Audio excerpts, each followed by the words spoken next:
नमस्कार, सुप्रभात, स्वागत अभिनंदन आप सभी का सबरंग कार्यक्रम में। मित्रों, कहीं बहुत प्यारी सी पंक्तियाँ लिखी थीं कि यदि कामयाब होना है तो अपनी नज़र हमेशा मंजिल पर रखें। कौवों के टोकने से बाज रुका नहीं करते। सचमुच ये ज़रूरी नहीं है कि हमने अपने जीवन का ध्येय जो बनाया है, वहाँ तक पहुँचने के लिए सभी हमें प्रोत्साहित करें, सभी हमें आगे बढ़ाएँ। कुछ लोग हमें हतोत्साहित भी करेंगे, निराश भी करेंगे कि तुम नहीं कर सकते, लेकिन हमें अपनी नज़र लक्ष्य पर बिल्कुल टिकाए रखना है। ये सत्य है कि जब हम हिम्मत रखकर, परिश्रम करके एक बार सफल हो जाएँगे, तो वो सारे लोग जो हमारी ग्लानि करते हैं, हमें हतोत्साहित करते हैं, वो सब हमारे साथ हो लेंगे और हमारी प्रशंसा करने लगेंगे, क्योंकि जो सफल होता है संसार उसके पीछे चलने लगता है। लेकिन तब तक ज़रूरी है कि हम अपनी नज़र पूरी तरह लक्ष्य पर टिकाए रखें। तो आप अपने जीवन में सतत आगे बढ़ते रहें, उन्नति करते रहें और अपने लक्ष्य को प्राप्त करें।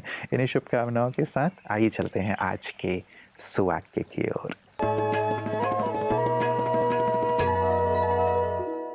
ओम शांति। हम जिस विश्वास के साथ किसी महत्वपूर्ण निर्णय को लेते हैं, तो उसका परिणाम अवश्य ही सफलता है। अगर हम इस बात का निर्णय लेते हैं कि मुझे प्रतिदिन खुश रहना है, तो ये एक बहुत बड़ा निर्णय है हमारे जीवन का। Happiness is not a destination, it is a everyday journey. खुश रहना हमारा प्रतिदिन का निर्णय है। ये कोई बहुत लंबा, कई सालों के बाद का लक्ष्य नहीं है कि मुझे ये मिल जाए तो मैं खुश हो जाऊंगा या खुश हो जाऊंगी। मेरे जीवन में मुझे प्रमोशन मिल जाएगी, धन मिल जाएगा तो मैं खुश हो जाऊंगी।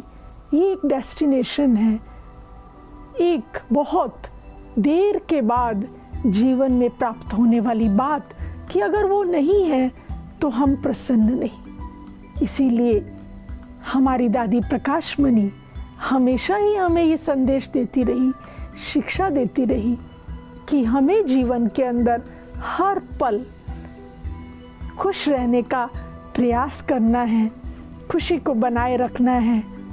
तो आइए आज से हम ये प्रयास बनाए रखेंगे और खुश रहेंगे और जीवन में दृढ़ रहेंगे। ओम शांति। जिस चीज़ का हम सम्मान करते हैं, जिसे हम प्यार करते हैं, वो हमारे जीवन में नज़दीक आती चली जाती है। एक बहुत ही गहरी साइकोलॉजी है और साथ ही ब्रह्मांड का एक सुंदर सा सिद्धांत भी है। इसीलिए इस पर बहुत गहराई से विचार कीजिएगा मित्रों। अन्न जो हमें शक्ति दे रहा है, अन्न जो हमारे जीवन का आधार है, 1 दिन, 2 दिन, 3 दिन यदि अन्न न मिले तो विचार करें कि क्या हाल होगा। इसीलिए दिल से शुक्रिया अदा करते हुए, बहुत ही प्रेम भाव से जो हमारी थाली में आए, उसे ईश्वर को अर्पित करके स्वीकार करें। फिर देखें कि आपका स्वास्थ्य भी बहुत ही सुंदर होगा। आप शक्तिशाली होंगे, तन और मन दोनों से ही। तो आइए इसी सुंदर संकल्प के साथ कि हम अन्न का सम्मान करेंगे, शुक्रिया करेंगे, प्रेम भाव से उसे स्वीकार करेंगे। चलते हैं अपने अगले सेगमेंट की ओर। नमस्कार, ओम शांति। इससे पहले एपिसोड में मैंने जो बताया था कि जो व्यक्ति बहुत मोटा था परंतु वो चबा चबा के खाने लगा और उसका वेट कम हुआ, उसने जो पूरी सिस्टम बनाई और जिस पर वो प्रवचन देता था वो सचमुच समझने जैसा है। एक तो मैंने कहा भी है कि भी छोटी डिश में खाओ ताकि कम खाना भी आपको ज़्यादा दिखाई देगा। दूसरा उसने कहा कि चम्मच भी जो आप लेते हैं ना, वो छोटी चम्मच लीजिए। और तीसरा भी चम्मच का भी उसने सोचा कि हम अधिकतर क्या करते, चम्मच से खाते, खाया चम्मच हमारे हाथ में ही है, वापस लिया। उसने कहा नहीं, एक बार आप चम्मच से मुंह में रखा, फिर चम्मच को वहां रख दो, अच्छे से चबाओ और चबाने के बाद भी रुको, तभी तो आपको टेस्ट आता है कि भी क्या है। वो थोड़ा 5-10 सेकेंड वो टेस्ट का अनुभव करो, फिर से आप चम्मच से लो। लोग कहते हैं कि इसमें तो बहुत देरी हो जाएगी, परंतु देरी होने तो आप कम खाएंगे। समझो आप डाइनिंग टेबल पर 15 मिनट या 20 मिनट बैठते हैं, तो आप 3 रोटी के बदले 1 रोटी खाएंगे, अच्छा है। और जरूरी नहीं कि 1 रोटी, आधी रोटी भी बस हो सकती है। हमको जो टोटल मैंने बताया वो कैलोरी को काउंट करना है। तो इस प्रकार से ये जो चम्मच वाली बात भी अच्छी थी। उसने और एक बात ये कही कि तुमको जो कुछ भी खाना है पहले ही ले लो। हम क्या करते हैं कि अभी पेट नहीं भरा और लाओ, अभी पेट नहीं भरा और लाओ। तो ऐसे करते करते हम कितना खा लेते हमको मालूम ही नहीं है। तो पहले ही आप एक बार ले लेंगे कि भी मुझे 2 रोटी खानी, इतनी सब्जी लेनी है, इतना सलाद लेना है, इतना दही लेना है, इतना दाल लेनी है, इतना चावल लेना है, जो कुछ भी है, तो आपको पूरा आइडिया आ जाएगा कि भाई इतनी ओवरऑल कैलोरी शायद मोटा मोटा भी ये है, अभी ये मुझे धीरे धीरे खाना है। और उसने ये भी कहा कि बच जाए तो कोई बात नहीं, उसको छोड़ दो। लोग कहते हैं बचना नहीं चाहिए, पर ये भी बात सही है कि वेस्ट नहीं करो, परंतु इसमें एक बहुत बड़ी ध्यान देने की बात है। उसने ये कहा कि आपका जो शरीर है वो डस्टबिन नहीं है। डस्टबिन में जाएगा तो एक बार चलेगा, वो नुकसान नहीं करेगा। भले कोशिश करो कि उतना ही लो जितना आवश्यक है, परंतु क्योंकि मैंने ले लिया है तो मुझे खाना है, तो उल्टा वो आपको बहुत बड़ा नुकसान करेगा। ओम शांति। हंसते हुए अपने दुख दर्द को दूर करते चलें, अपने आप को ऐसी सुंदर स्थिति में ले चलें जहां सबके लिए हम प्रेरक बन जाएं, जैसे कि हमारे विशिष्ट जन सभी को प्रेरित कर रहे हैं। आइए देखें विशिष्ट की बातें विशेष में आज के खास मेहमान का अनुभव।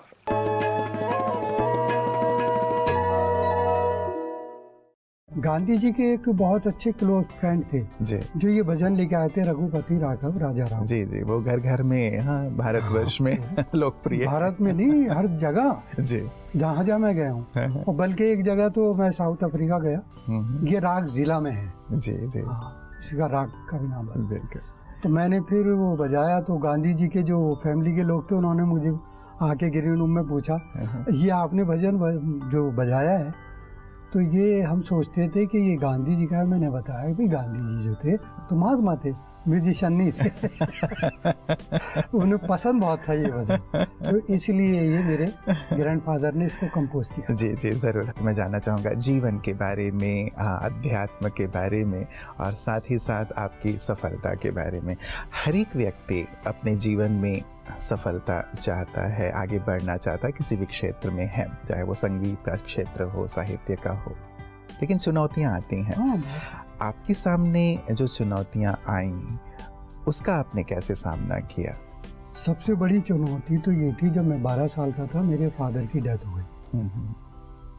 और डेथ होने से 1 महीना पहले मुझे पतंग का बड़ा शौक था, तो मैं रियाज कर रहा था, छत पे बैठा, मेरे फादर लेटे थे, मेरी निगाह आसमान पे थी। तो मेरे फादर ने डांटा बहुत कस के मुझे। तो मेरी मदर ने कहा कि भाई ये नहीं सीखते तो मत सिखाओ। तो उनकी आंख में आंसू थे, और आंसू आके उन्होंने कहा कि तुम्हें पता नहीं, जब ये बजाएगा ना तो हिंदुस्तान में एक होगा। तो वो जब शौक नहीं था इतना, जब उनकी डेथ हो गई तो वो जो आंसू हैं वो आज तक मेरे सामने रहते। वो आंसू देख देख के मैंने फिर मेहनत करनी शुरू करी। बड़ी परेशानियां, तकलीफें तो आती हैं, अभी कोई भी काम करें आप जी ईमानदारी से, तो उसमें तकलीफ आई। बिल्कुल। तो भूखे भी रहे, जैसा भी था, इसको नहीं छोड़ा मैंने। और मालिक का लगा इतना शुक्र है कि कामयाब भी है। लेकिन कभी मैंने पैसे की तरफ ज़्यादा ध्यान नहीं दिया, मैंने सिखाने की तरफ ज़्यादा ध्यान। मित्रों, समय बहुत मूल्यवान है। इसका मूल्य हमें जीवन की अंतिम घड़ी में कई बार पहुंच करके पता चलता है। उस समय सब लोग तो हमारे साथ होते हैं, लेकिन वक्त हमारे साथ नहीं होता, समय हमारे साथ नहीं होता। और जीवन भर हम कुछ अच्छी बातों को टालते रहते हैं कि कल कर लूँगा, परसों कर लूँगा, हो जाएगा ना, अभी तो बहुत समय पड़ा हुआ है। ख़ास करके जब अध्यात्म की बात आती है, परमात्मा की बात आती है या जीवन में कुछ सुंदर परिवर्तन करके आगे बढ़ने की बात आती है, तो हम आलस्य अलबेलेपनवश उसे खिसका देते हैं कि कर लेंगे ना, हो जाएगा ना, अभी तो बहुत वक्त है। मित्रों, अध्यात्म जीवन के लिए बहुत बहुत आवश्यक है। जीवन को शिखर की ओर ले जाने वाला है, जीवन को सुंदर बनाने वाला है। इसीलिए इसे कल पर ना टालें, लेकिन आज ही उसकी ओर एक कदम बढ़ाएं। आप देखेंगे कि जीवन कैसे चमत्कारिक रूप से परिवर्तित होता जाता है, सुख, शांति, समृद्धि और सफलता से भरता चला जाता है। मित्रों, मनोज खुशनुमा का आप सभी को प्रणाम। ओम शांति। जिंदगी को खेल की तरह खेलने और निखारने का संदेश देती हुई प्रस्तुत है ये लघु काव्य रचना जिंदगी के खेल में। जिंदगी के खेल में न मुश्किलों से हारिए, मुस्कुरा के जिंदगी को मूल्यों से संवारिए।